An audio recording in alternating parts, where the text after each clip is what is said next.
आप सबों को प्रभु यीशु मसीह में सलाम।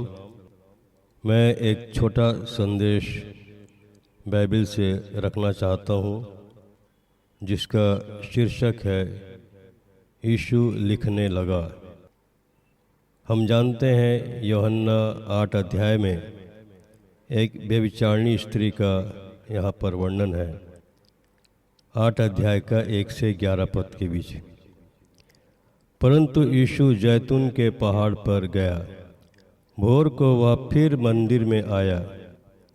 सब लोग उसके पास आए और वह बैठकर उन्हें उपदेश देने लगा। तब शास्त्री और फरीसी एक स्त्री को लाए जो व्यभिचार में पकड़ी गई थी और उसको बीच में खड़ा करके यीशु से कहा, हे गुरु, यह स्त्री व्यभिचार करते पकड़ी गई है। व्यवस्था में मूसा ने हमें आज्ञा दी है कि ऐसी स्त्रियों पर पत्थरवाह करें। अतः तू इस स्त्री के विषय में क्या कहता है? उन्होंने उसको परखने के लिए यह बात कही ताकि उस पर दोष लगाने के लिए कोई बात पाए। परंतु यीशु झुककर उंगली से भूमि पर लिखने लगा। जब वे उससे पूछते रहे तो उसने सीधे होकर उनसे कहा, तुम में जो निष्पाप हो वही पहले उसको पत्थर मारे।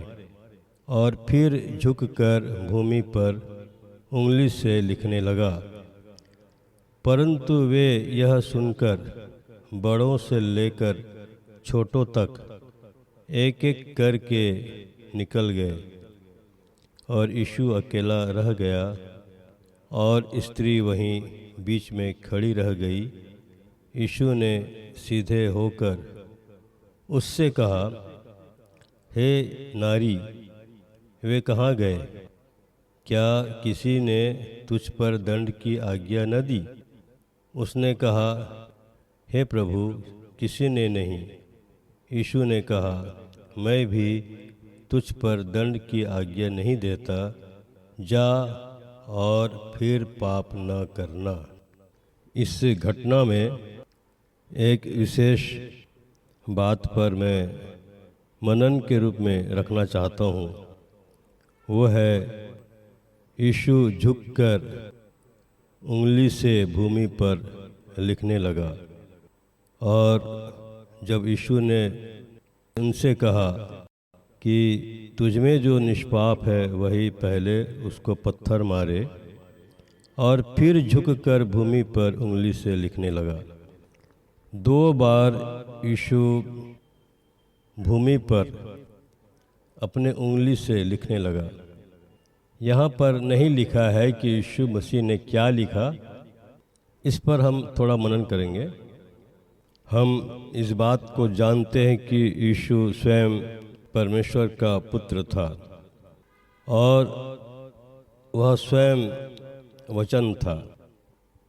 और हम इस बात को जानते हैं कि वचन देहधारी हुआ। वचन परमेश्वर था, वचन परमेश्वर के साथ था। वचन देहधारी हुआ अर्थात यीशु के रूप में वचन इस संसार में आया। और वचन में क्या लिखा है, क्या क्या बातें हैं, वो भी यीशु मसीह सब कुछ जानता था।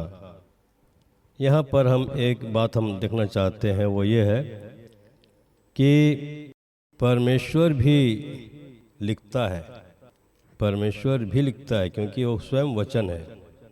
मूसा के समय में जब परमेश्वर ने मूसा के द्वारा इजरायलियों को आज्ञाएं दी तो लिखा है कि परमेश्वर ने 2 पट्टियाँ मूसा को दी और जिसमें परमेश्वर का लिखा हुआ था। निर्गमन 31 अध्याय के 18 पद में लिखा है, जब परमेश्वर मूसा से सीनै पर्वत पर ऐसी बातें कर चुका तब उसने उसको अपनी उंगली से लिखी हुई साक्षी देने वाली पत्थर की दोनों तख्तियाँ दीं।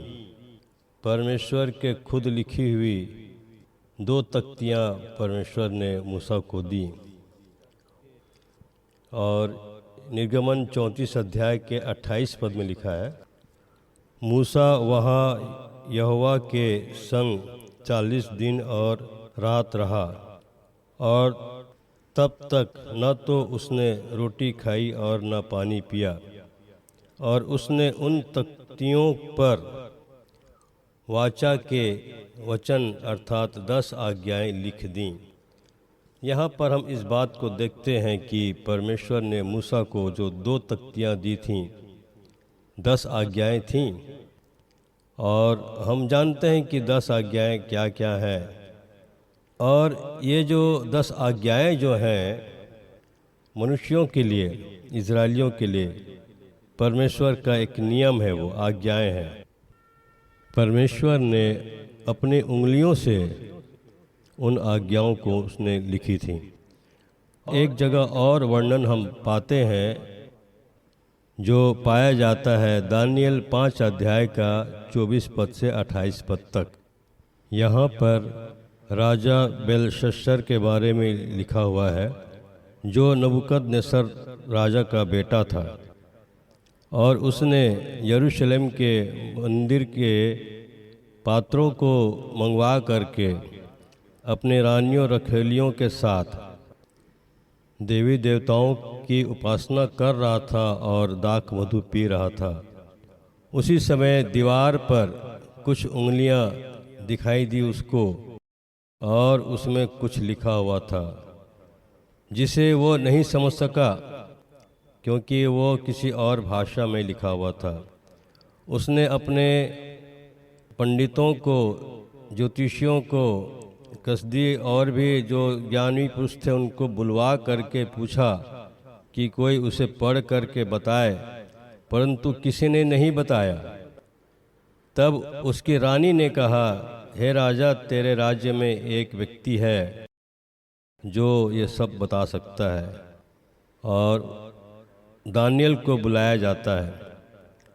और तब दानियल वहाँ पर आ करके उसको पढ़ता है और बताता है क्या लिखा हुआ है। और हम जानते हैं वहाँ पर लिखा है कि मने मने तकेल और उपरसिन। इस लेख का अर्थ यह है, मने अर्थात परमेश्वर ने तेरे राज्य के दिन गिनकर उसका अंत कर दिया है। तकेल अर्थात तू मानो तराजू में तौला गया और हल्का पाया गया। परेश अर्थात तेरा राज्य बांटकर मादियों और फारसियों को दिया गया है। इस प्रकार यहाँ पर दानियल ने उस राजा को बता दिया न्याय और दंड।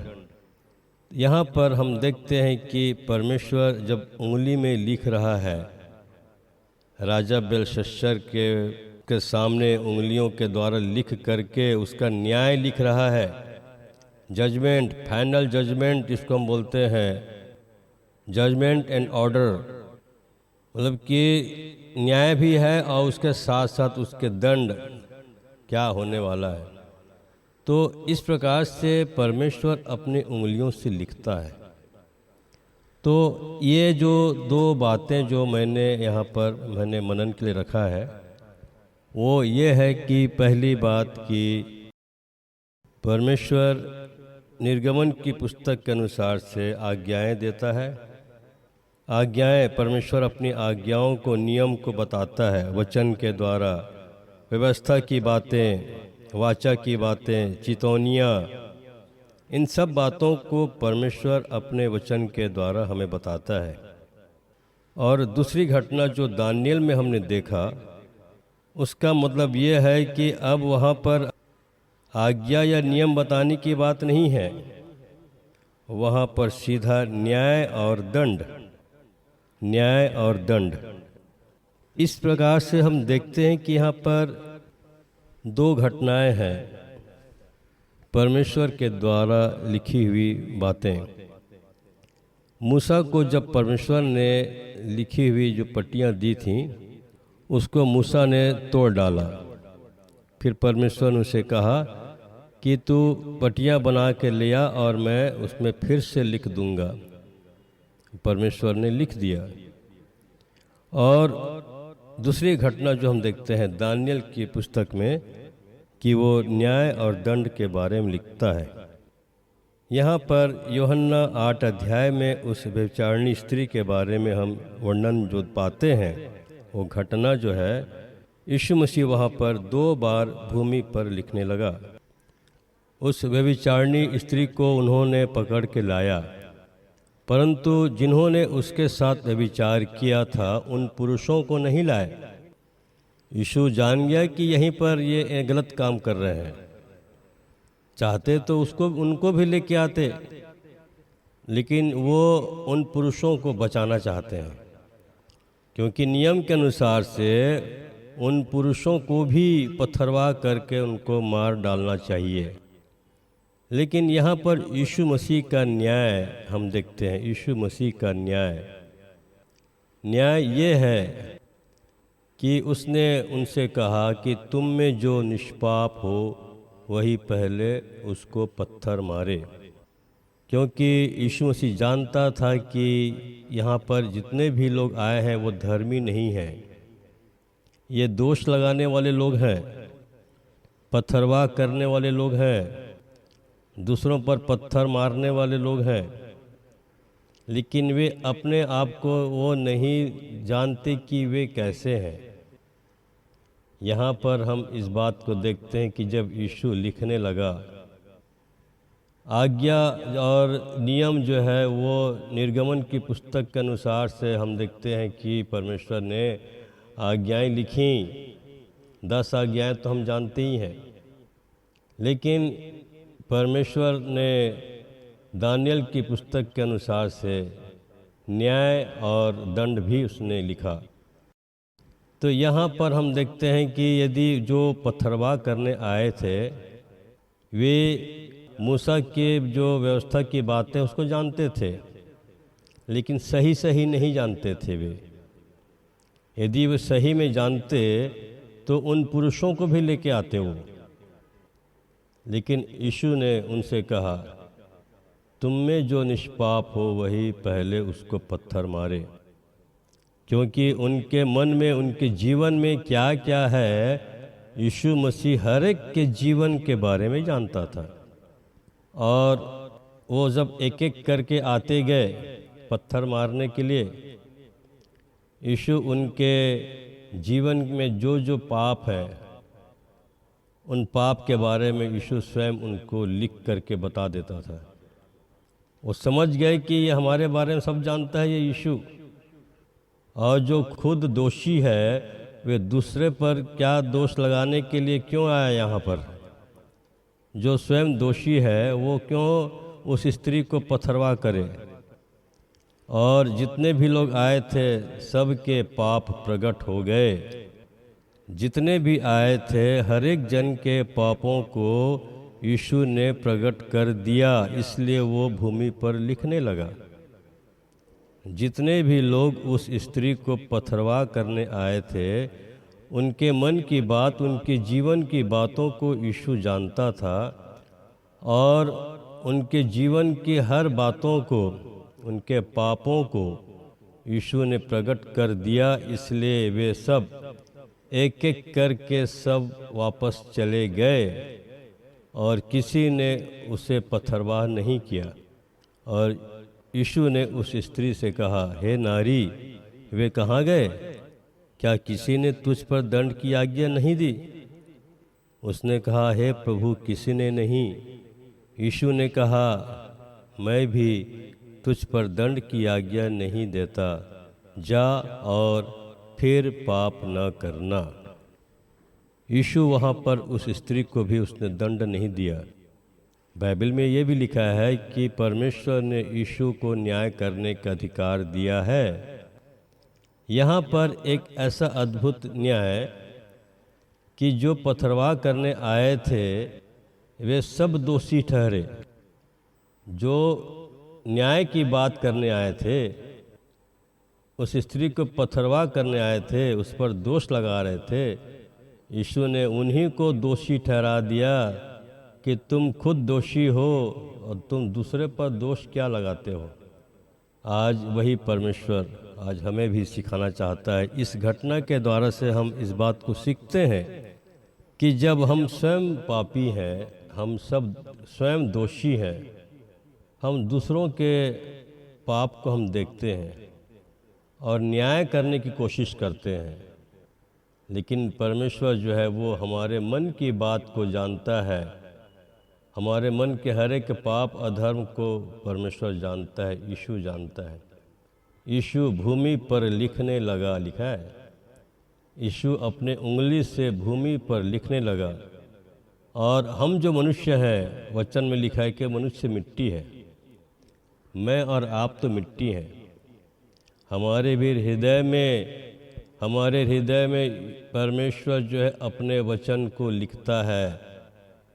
आज्ञा, शिक्षा की बातें, व्यवस्था की बातें, नियम, चेतावनी, हर प्रकार की अच्छी बातें सब इसमें लिखी हुई हैं। हमें उसे पढ़ना अवश्य है, क्योंकि इसी वचन में न्याय और दंड की बातें भी लिखी हुई हैं। इसी वचन में न्याय और दंड की भी आज्ञाएं लिखी हुई हैं।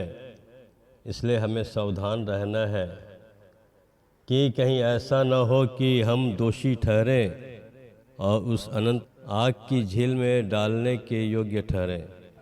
इसलिए हम अपना जीवन परमेश्वर को समर्पण करें। हम अपना जीवन परमेश्वर को समर्पण करें। हम दूसरों पर दोष न लगाएं, हम स्वयं अपने आप को देखें। इस घटना में यीशु मसीह ने उन लोगों को जो पथरवा करने आए थे, उन्हीं को यीशु मसीह ने उन्हें बता दिया कि तुम अपने आप को देखो, तुम अपने आप को देखो कि तुम दोषी हो कि नहीं। और वचन में जैसे हम जानते हैं कि कोई निष्पाप कोई नहीं है, धर्मी केवल परमेश्वर है, धर्मी यीशु मसीह है।